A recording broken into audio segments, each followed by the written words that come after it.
सभी खबरों से जुड़ी किसी भी छोटी या बड़ी अपडेट को पाने के लिए सब्सक्राइब करें हमारे चैनल खबरी चौखट को और किसी भी नोटिफिकेशन को पाने के लिए बेल आइकन को दबाना न भूलें, क्योंकि हम रखते हैं चप्पे चप्पे पर नजर। चीन समर्थक मोहम्मद मुइज्जू की सरकार के खिलाफ मालदीव का विपक्ष लगातार हमलावर होता जा रहा है। अब मालदीव जमहूरी पार्टी के नेता कासिम इब्राहिम ने मांग की है कि राष्ट्रपति मोहम्मद मुइज्जू भारत के प्रधानमंत्री नरेंद्र मोदी और भारत के लोगों से माफी मांगे। मालदीव के एक डिजिटल समाचार आउटलेट वॉयस ऑफ मालदीव की रिपोर्ट के मुताबिक विपक्षी नेता इब्राहिम ने कहा कि मुइज्जू को पड़ोसी भारत के साथ रिश्ते खराब नहीं करने चाहिए। उन्होंने कहा किसी देश के संबंध में, खासकर जब वो पड़ोसी हो, हमें ऐसी कोई बात नहीं करनी चाहिए जो रिश्ते को प्रभावित करे। देश के प्रति हमारे कुछ कर्तव्य हैं जिस पर विचार किया जाना चाहिए। पूर्व राष्ट्रपति इब्राहिम मोहम्मद सोलिह इस पर विचार किया और इंडिया आउट कैंपेन पर प्रतिबंध लगाने के लिए एक राष्ट्रपति आदेश जारी किया था। अब यामीन, जिन्होंने इंडियन आउट कैंपेन में मुइज्जू का साथ दिया था, वो सवाल कर रहे हैं कि मुइज्जू ने सोलिह के राष्ट्रपति रहते हुए दिए गए फैसले को रद्द क्यों नहीं किया। उन्होंने आगे कहा, इंडियन आउट कैंपेन पर प्रतिबंध लगाने वाले डिक्री को रद्द नहीं किया जाना चाहिए, क्योंकि इससे केवल देश को नुकसान होगा। ऐसा नहीं किया जा सकता। मैं मुइज्जू से कहूंगा कि ऐसा नहीं किया जाना चाहिए। साथ ही मैं राष्ट्रपति मुइज्जू से भी आग्रह करता हूं कि चीन यात्रा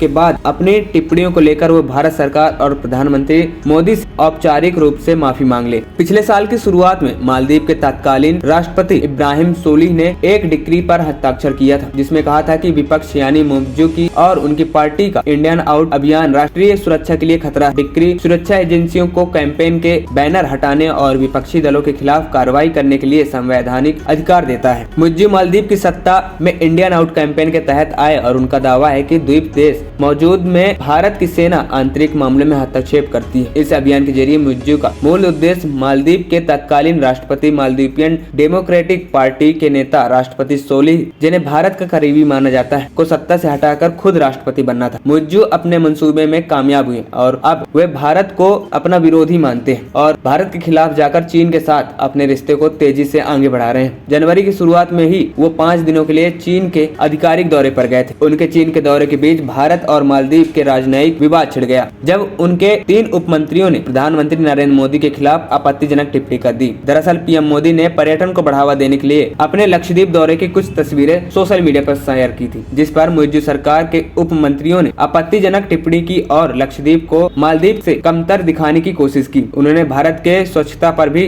भद्दे कमेंट किए, जिसे लेकर खूब विवाद हुआ। सोशल मीडिया पर लोगों ने मालदीव का बहिष्कार करना शुरू कर दिया, जिसे देखते हुए मंत्रियों को अपना ट्वीट डिलीट करना पड़ा। विवाद बढ़ता देख मुइज्जू सरकार ने अपने उपमंत्रियों को टिप्पणी से खुद को अलग कर दिया और मंत्रियों को निलंबन कर दिया। इसे लेकर दोनों देशों के राजनीतिक स्तर पर तनाव और बढ़ता गया। मालदीव के राष्ट्रपति मोहम्मद मुइज्जू ने अपने देश से भारतीय सैनिकों की वापसी को लेकर 15 मार्च तक का अल्टीमेटम दे दिया है। मालदीव के विदेश मंत्रालय के अनुसार भारत और मालदीव 14 जनवरी को द्वीप राष्ट्र से भारतीय सैनिकों को तेजी से वापसी में सहमत है। भारत के लगभग 70 सैनिक डोनियर 228 समुद्री गश्ती विमान और 2 HAL ध्रुव हेलीकॉप्टरों के साथ मालदीव में तैनात है। खबरी चौखट की रिपोर्ट।